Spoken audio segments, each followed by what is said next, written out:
Então, pessoal, continuando. Também existiam os pluralistas. Eles não elegeram apenas um elemento principal, mas vários elementos que se juntavam para formar todo o universo, segundo as suas teorias. Para Empédocles, a origem do universo estaria no que ele chamou de 4 elementos básicos: terra, fogo, água e ar. E Anaxágoras estabeleceu que a origem se deu por junção de sementes.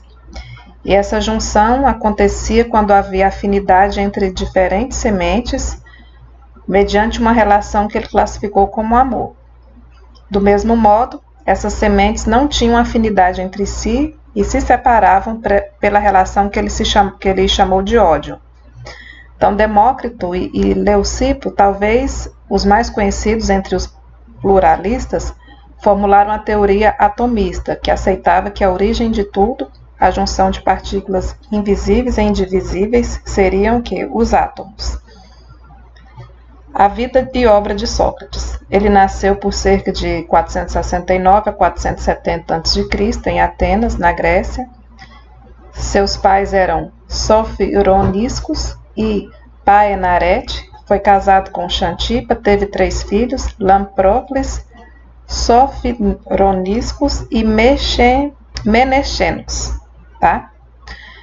E ele nasceu numa família humilde, de poucos recursos financeiros. O pai dele era escultor e ele trabalhou durante a juventude dele como escultor também. Ele também serviu ao exército ateniense durante 3 temporadas. Depois que ele se aposentou, ele passou a ser educador e filósofo e levava uma vida simples. Participou ativamente da democracia de Atenas. Ele serviu aos militares também como soldado durante 3 anos e também participou da Guerra do Peloponeso, em 431 a 404 a.C. Então ele começou a atuar com filosofia quando foi fazer uma visita ao oráculo de Delfos, que é onde os gregos consultavam para poder saber do futuro. E quando foi perguntado para ele, ele respondeu que não sabia de nada. A famosa frase, só sei que nada sei, foi aí que ele disse, que essa frase famosa é de Sócrates. Então, dessa maneira, ele se tornou o homem mais sábio do mundo, reconhecendo que não sabia de nada.